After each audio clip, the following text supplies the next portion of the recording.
이런 일이 또 있을까 싶을 정도로 이렇게 굉장히 새로운 일들, 당황스러운 일들이 계속 벌어지고 있는데, 그래도 우리 해야 될 건 하니까 이렇게 선생님 수업도 집에서 찍습니다.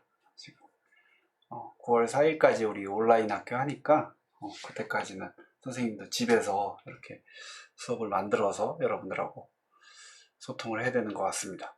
이제 오늘 학교 나가서 여러분들 교과서 가져가야 될 사람들 가져가고 잠깐 나갔다 왔는데, 잠깐 나갔다 오는 거 이외에도 그냥 이제 계속 집에 있어야 됩니다.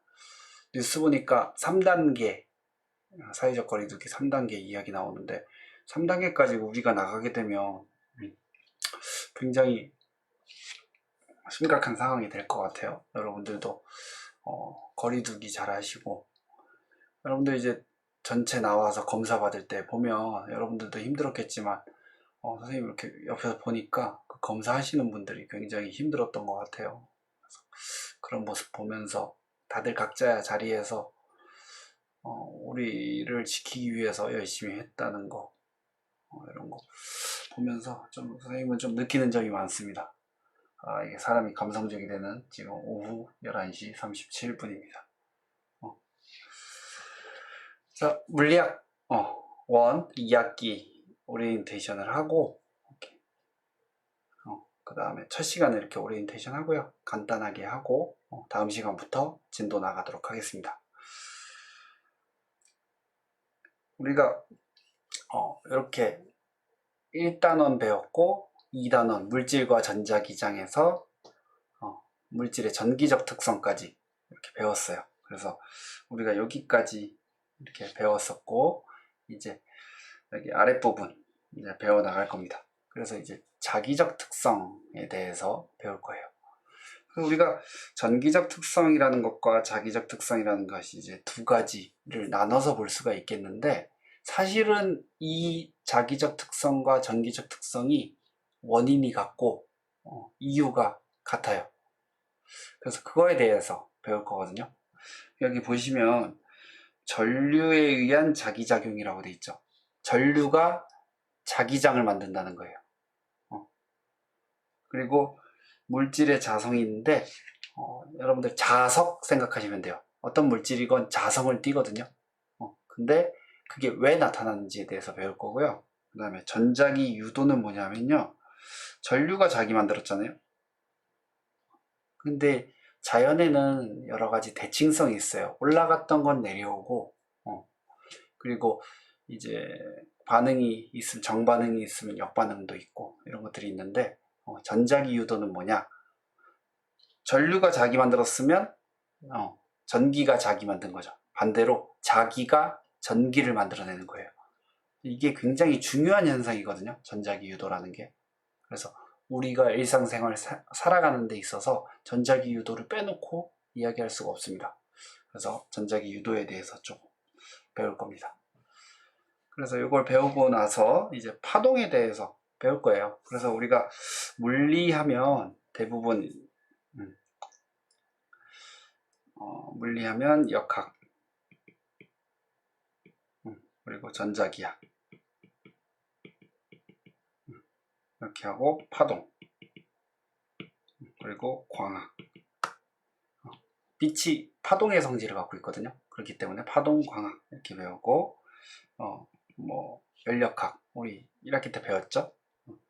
그리고 이제 보통 현대물리라고 이렇게 보통 구분을 할 수가 있는데, 현대물리 같은 경우에는 이제 아인슈타인 상대성 이론 우리 배웠었고, 그리고 그 뒤에 나오는 뭐 양자역학이라든지 새로운 해석 이런 것들이 이제 나와요.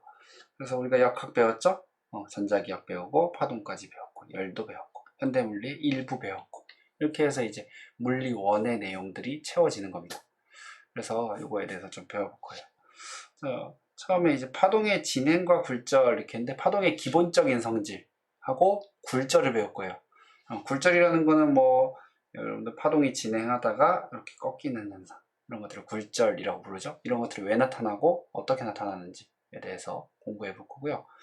이게 이제 전반사라는 현상은 이 굴절이 일어날 때 지금 이렇게 꺾였다 그러면 나갈 때는 이렇게 꺾여서 나가거든요. 나가다 보면 각도를 더 주다 보면 얘가 타 반사하는 경우가 생기거든요. 그래서 그런 전반사라는 현상을 이용해서 여러분들 광통신, 광케이블 이런 거 얘기할 때 이 전반사를 이용합니다. 전자기파의 종류와 활용 보시면 우리 선생님이 여기 원자의 스펙트럼 하면서 전자기파 종류를 얘기했고요. 간단하게 어디에 써먹는지 얘기를 했었는데 그거에 대해서 자세하게 배워볼 거고요. 파동의 간섭이라는 거는 파동이 있을 때 이러한 파동하고 이러한 파동이 만나면 어떻게 될까요? 더 커지겠죠. 반대로 이러한 파동하고 이러한 파동하고 만나면 어떻게 될까요? 그런 거에 대한 거 배울 겁니다. 자, 그 다음에 빛과 물질의 이중성이라고 있는데 빛의 이중성이라고 하는 거는 빛은 파동의 성질을 가져요. 그래서 우리가 파장별로 혹은 진동수별로 공부했었죠. 진동수가 큰 빛은 에너지가 높은 빛이다 이런 거 배웠었잖아요. 이런 파동의 성질을 가지고 있는데 입자의 성질도 가집니다. 그래서 입자의 성질도 가지는 특징 중에 가장 대표적인 게 광전 효과라는 게 있어요. 그래서 빛을 쪼이면 전자가 튀어나오는 현상.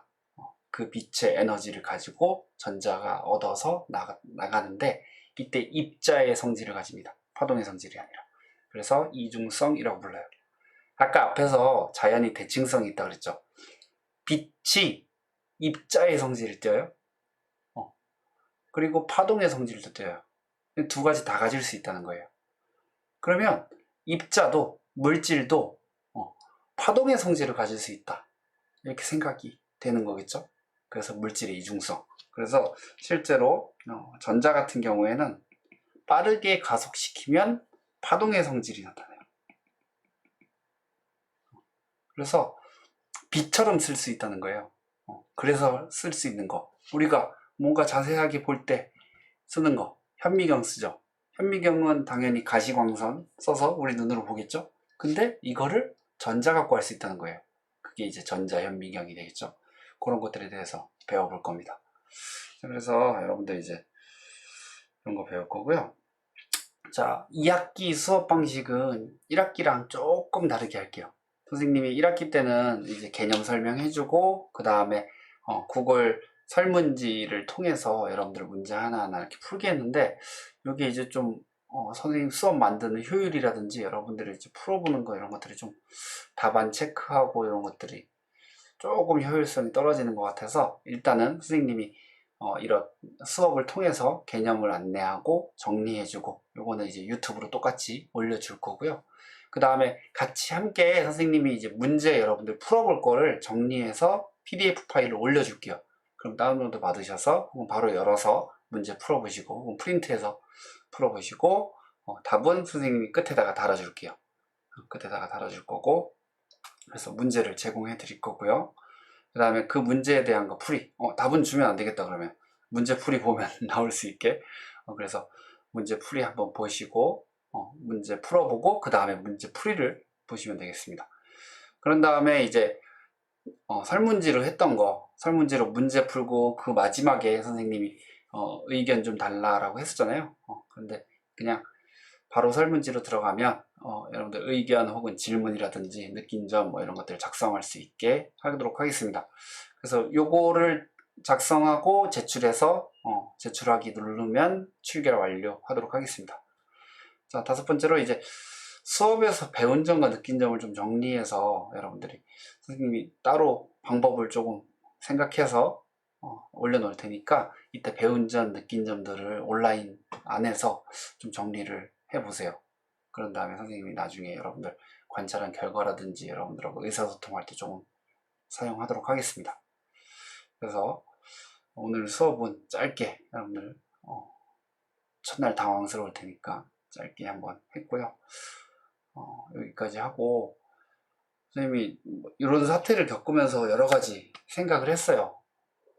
교사가 어떤 역할을 해줘야 되는가 이런 것들을 해봤는데 끊임없이 여러분들도 적응하면서 살아야 되거든요.